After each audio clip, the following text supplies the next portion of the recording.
नमस्कार। TV 9 digital में आपका स्वागत है। मैं हूं कार्तिकेय शर्मा। इस वक्त हमारे साथ मौजूद हैं former law minister, former foreign affairs minister Salman Khurshid ji. उन्होंने किताब लिखी है सनराइज ओवर अयोध्या, और इस पूरी किताब में उन्होंने अयोध्या के जजमेंट के बारे में अपने विचार रखे हैं।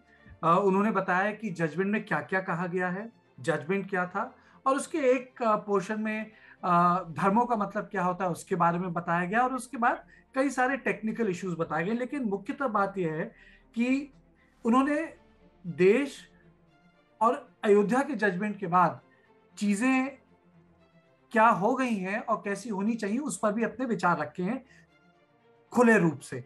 तो पहली चीज तो मैं आपसे पूछना चाहूंगा सलमान साहब कि आपको लगता है कि अयोध्या के फैसले से घावों पे मरहम लग गया, या घाव वैसे के वैसे रह गए और एक तबका आगे बढ़ गया? देखिए, जितना मैं अपेक्षा करता था, उम्मीद करता था, उतना शायद अभी नहीं हुआ है। लेकिन एक बहुत बहुत हद तक ये मेरा ये कहना सही होगा कि जो एक ज्वलंत मुद्दा था वो कुछ शांत हो गया है, कुछ शांत हो गया है। क्या पूर्ण रूप से उसको ये कहा जा सकता है कि हम अब कहीं किसी को कोई कष्ट नहीं है? ऐसा शायद आज संभव नहीं है, लेकिन मैं मानता ये हूँ कि सुप्रीम कोर्ट का एक विशेष विशेष प्रयास था कि कुछ ऐसा करें कि हर एक को ये लगे कि इसमें ना किसी की हार है ना किसी की जीत है, और एक ऐसा रास्ता निकाल दें ताकि सब लोग, हिंदू और मुसलमान, मिलकर इस देश का भविष्य बनाने में जुट जाएं। सुप्रीम कोर्ट का ऐसा विश्वास था और सुप्रीम कोर्ट ने ऐसे प्रयास किया है।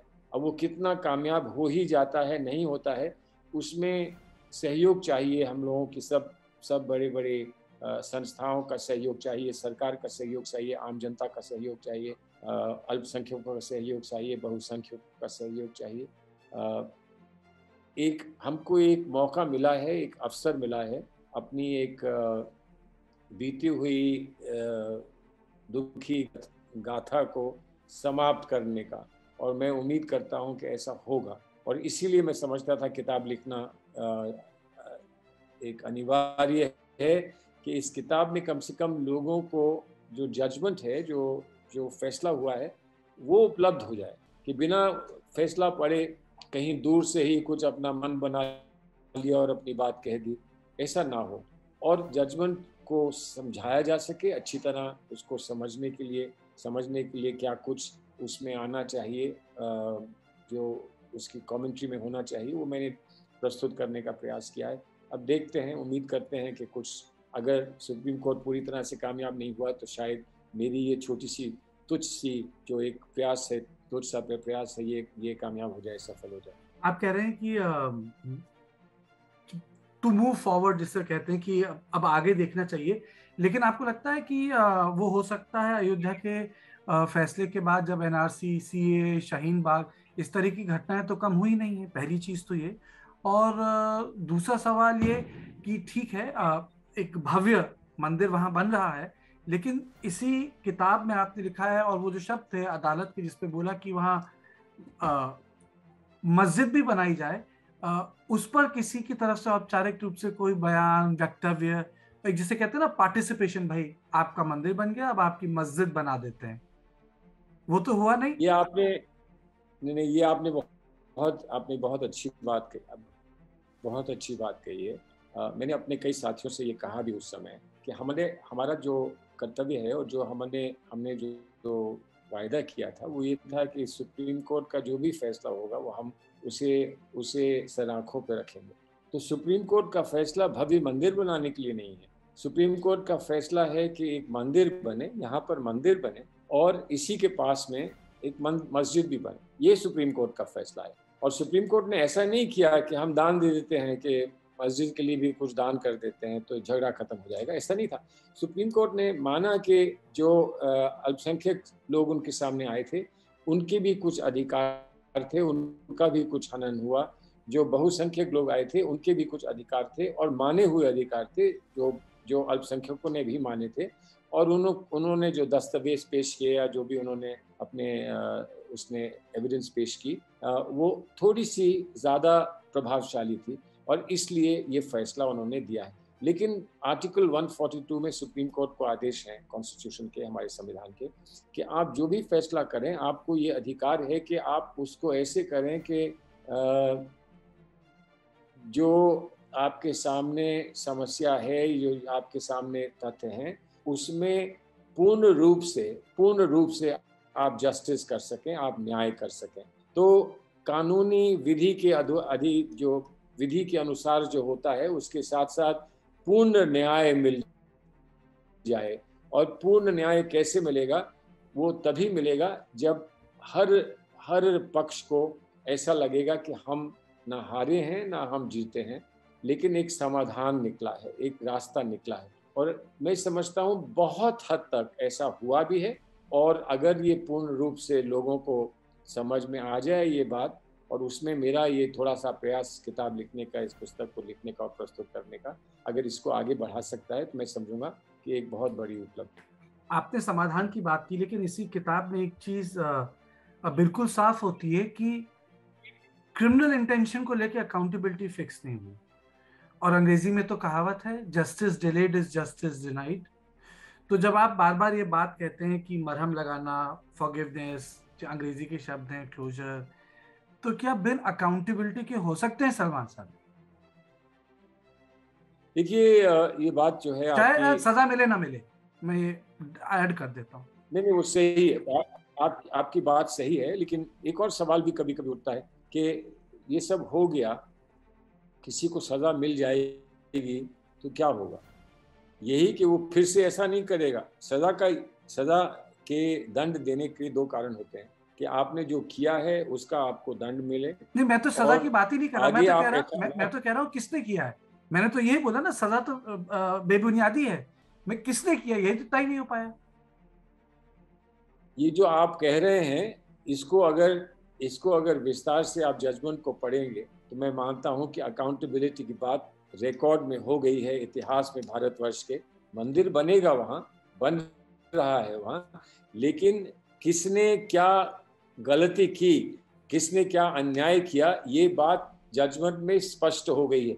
अब सिर्फ इसको लेकर लोग ये कहते हैं, तो आपने अगर ये स्पष्ट कर दी तो फिर उसके बाद हमको आपने इसमें रिलीफ क्यों नहीं दिया, आपने हमको क्यों नहीं यहाँ मस्जिद बनाने दी, तो वो अलग बात है। उसको मैं पहले आपसे कह चुका हूँ कि ओवरऑल जस्टिस कैसे होगा, न्याय कैसे होगा, और देश को आगे बढ़ाने के लिए और लोगों को साथ लाने के लिए, जोड़ने के लिए क्या उपाय हैं, इस पर भी सुप्रीम कोर्ट ने यकीनन, इस पर उनके मन में ये बात रही हो। लेकिन आज अगर इस सुप्रीम कोर्ट के जजमेंट को पढ़ने के बाद आपसे कोई पूछे कि जो सत्य है वो सामने आया है कि नहीं आया है, तो वो आप बहुत आसानी से कह सकेंगे कि हाँ भाई, सुप्रीम कोर्ट ने बात तो साफ कह दी और सच कह दी। अच्छा, एक चीज बताइए, आपकी किताब में एक चीज और भी बड़ी साफ होती है। आपने बोला तो ये साफ हो गई।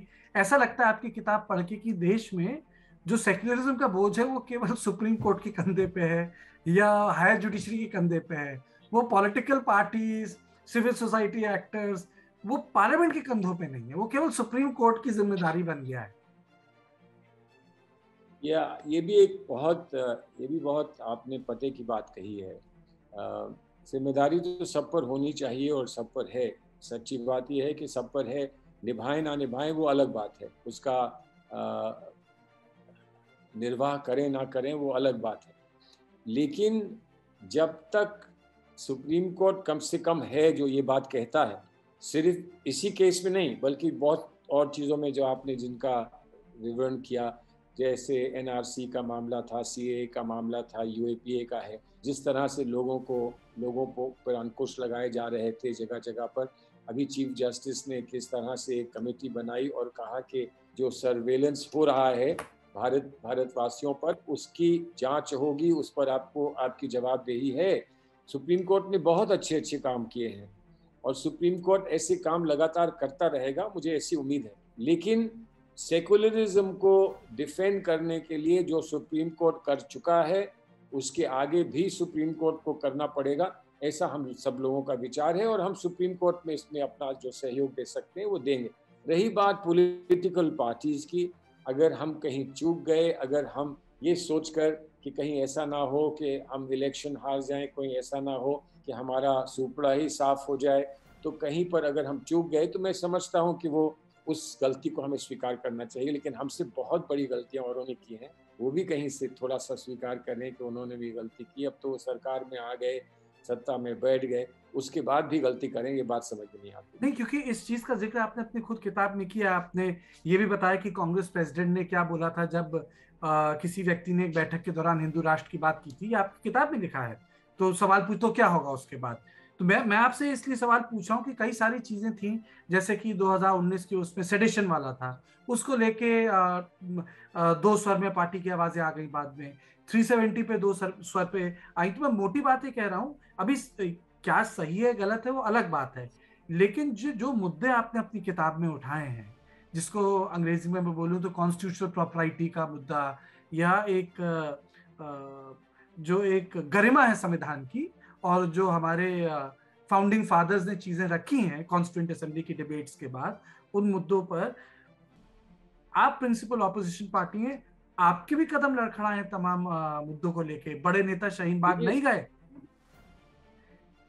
देखिए, बड़े नेता देखिए शाहीन बाग नहीं गए। लड़खड़ाए नहीं है, लेकिन मैं मानता हूँ आप हमसे अपेक्षा कर सकते हैं कि आप और खुलकर मुखर कर आप इस पर आकर और अपनी बात कहते।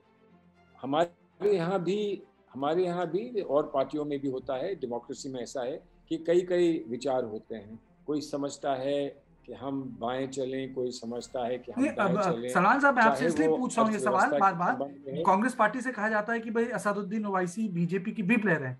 अगर आपको मुसलमानों का वोट चाहिए तो आप उसके पास जाएंगे ना, बिना जाए आप बोल देंगे कि तुम्हारा वोट भी चाहिए और तुम देखो भी मत मेरे पास। ये कैसी पॉलिटिक्स है? देखिए ये तो आपने सही कहा ना। आप किसी से ये नहीं कह सकते हैं कि हमें आपका वोट नहीं चाहिए।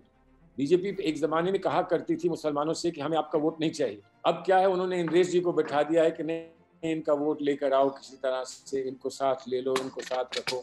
तो उनको भी ये समझ में आ गया है कि डेमोक्रेसी में, लोकतंत्र में, आप जमहूरियत में ये नहीं कर सकते हैं कि किसी को आप बिल्कुल अलग कर दें और उम्मीद करें कि उस पर उसका कोई दुष्प्रभाव आप पर नहीं पड़ेगा।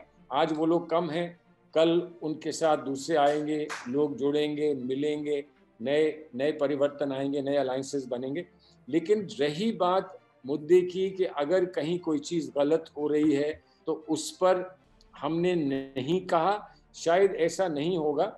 आपका ये मानना कि हम और उसको बढ़ा चढ़ा के या उसको और मजबूती से कह सकते थे, ये संभव है, ऐसा होना चाहिए। पार्टी में डिस्कशंस होते हैं समय समय पर। मैं आपको पूर्ण विश्वास के साथ ये कह सकता हूँ कि मेरे जैसे लोग इस पार्टी में सिर्फ इसलिए नहीं है कि हम पैदा यहाँ हुए थे, या इसलिए नहीं है कि इस पार्टी में रहना हमारे लिए एक आदत बन गई है, बल्कि इसलिए कि हम जानते हैं कि हमारा जो नौजवान नेतृत्व है वो बहुत मजबूत सेकुलर थॉट्स का है, और आने वाले वक्त में वो लड़के दिखाएगा कि हिंदुस्तान में सेकुलरिज्म को किस तरह से बचाया जाएगा और किस तरह से उसको आगे बढ़ाया जाएगा। आखिरी सवाल आपसे, आपको क्या लगता है जो जिसको कहते हैं संवैधानिक विचार, जो प्रिंसिपल कॉन्स्टिट्यूशनल वैल्यूज, वो अंडर स्ट्रेस हैं? उनपे देखिए, उनपे एक उसके उसके लिए दो बातें कही जा सकती हैं, उसके बारे में दो बातें कही जा सकती हैं। कुछ लोग ये कहते हैं कि संविधान इतना आसान चीज़ नहीं है कि आपने उसके बारे में कुछ कह दिया तो वही उसकी परिभाषा हो गई। उसकी परिभाषाएं अलग अलग हैं। लेकिन हमारा ये मानना है कि सब कुछ देखने के बाद भी एक परिभाषा उसकी है जो लगातार आज़ादी से आज तक चली आ रही है। जब हमको संविधान हमने अपने आप को दिया तब से लेकर आज तक चली आ रही है, और उस परिभाषा को परिवर्तित करें या उसको कुछ बदलें, इसके लिए अभी कोई ऐसी ऐसी ऐसी बात कभी किसी ने रखी नहीं है जिसको जिसको इतना वजन जिसमें हो जो हमारी परिभाषा को बदल सके। मैं मानता हूं कि जो लेकिन हमारी कानून तो ऐसे परिभाषा बने हैं, रही है पर कानून तो ऐसे बने हैं जो एक्सक्लूशनरी हैं अयोध्या के बाद भी। क्योंकि ऐसा आपकी है पूरी किताब में लिखा इसलिए है कि कि एक आगे बढ़ने का वो मौका चाहिए, पर एनआरसी और सी कुछ कानून ऐसे बने जो एक्सक्लूशनरी हैं। अगर अगर बिल्कुल अगर बिल्कुल। ये कह सकते हैं इनस्पिरिट नहीं है कॉन्सोनेंस। नहीं नहीं, ये हम मानते हैं और इसके लिए कहाँ लड़ेंगे, हम सुप्रीम कोर्ट में लड़ेंगे और हमें पूरी उम्मीद है कि सुप्रीम कोर्ट हमको सही रास्ता दिखाएगा और हमें सही ज्ञान देगा। हमें पूरा विश्वास है इस बात पर। सलमान साहब, TV9 डिजिटल से बात करने के लिए बहुत बहुत शुक्रिया। थैंक यू, शुक्रिया शुक्रिया।